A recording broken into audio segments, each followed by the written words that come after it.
రండి రండి కత్తిరించమంటారా? ఆ డబ్బీలో ఎంత డబ్బు ఉందో లెక్కండి. అందులో ఏముందండి, ఇంకా బోనియే కాలేదు. మొత్తం ఎన్ని తల్లో చూడండి. 1 2 3 4 5 6 మొత్తం 6 తల్లండి.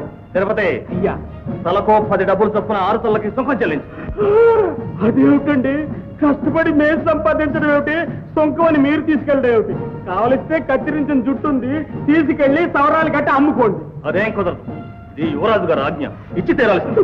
అయ్యా మీరు కూడా క్షవరం చేయించుకున్నందుకు తల ఒక అర్థ ఇచ్చి తీరాల్సింది. అదేమిటండి, సవరాలు మాని సన్యాసిలో అమ్మంటాడా మీ యువరాజు? నలభై గారు ఇతను అసలు సవరం చేసుకోకుండా జుట్టు పెంచేస్తున్నాడు. చెప్తామండి, నాకు మొక్కండి. పైగా నా భార్య 6 నెలల గర్భవతండి. ఇల్లాడితే గానీ అదంతా మాకు అనవసరం. క్షవరం చేయించుకోకుండా గడ్డం పెంచుకున్నందుకు నువ్వు ఒక వరహ చెల్లి. అయ్యో బాబాయ్, ఇది మహాఘోరం, మహా అన్యాయం. నేను ఇచ్చుకోలేదు బాబాయ్. ఏమంటావా? ఎక్కడికి వెళ్తున్నారు? ఎన్ని కొబ్బరికాయలు? 3 కొబ్బరికాయలు. కాయ కాస్త చొప్పున సుంకం చెల్లించండి. ఏమిటి, గుళ్ళో కొబ్బరికాయలు కొట్టారు కూడా కాస్త చెల్లించాలా? అవును, ఇది మా యువరాజు గారి ఆజ్ఞ. ఈ నలుగురు మీ పిల్లేనా? అవును, వీరు మా వారు. ఎవండి మీరు మాట్లాడరేంటి? నువ్వు మాట్లాడుతున్నావుగా. నలుగురికి 4 వరహాలు సుంకం చెల్లించండి. ఏమిటి, పిల్లల కళ్ళందుకు కూడా సుంకం చెల్లించాలా? అవును, ఇస్తారా లేదా? ఇస్తాను. మనం బ్రతికిపోయాం, మనకి పిల్లగల్లా ఎవరు లేరుగా. ఏమిటి, మీకు సంతానమే లేదా? లేదండి. పిల్లలు లేనందుకు మీరిద్దరు చెరువు వరకు సుంకం చెల్లించండి. ఇస్తారా, చెంటారా పంపించమంటారా? ఇస్తాం.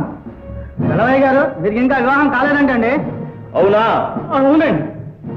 బ్రహ్మచారులండి.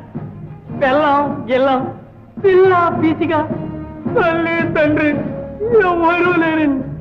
ఏకో నారాయణ ఏకో. అయితే 20 వరహాలు సుంకం చెల్లించు. ఎందుకండి? ఒంటరి వాడు గనక నీకంటే ఖర్చులుండవు, చెల్లించాల్సిందే.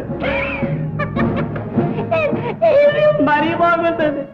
పిల్లలు ఉంటే ఒక పన్ను, పిల్లలు లేకపోతే మరో పన్ను. ఇదే పరిపాలన పాడికట్ట. నువ్వు విప్లవకారులుగా ఉన్నావు. నిన్ను చెరసాల్లో పెట్టాలా? చెరసాల్లో ఉండడానికి పన్ను లేదండి. అయితే పెట్టి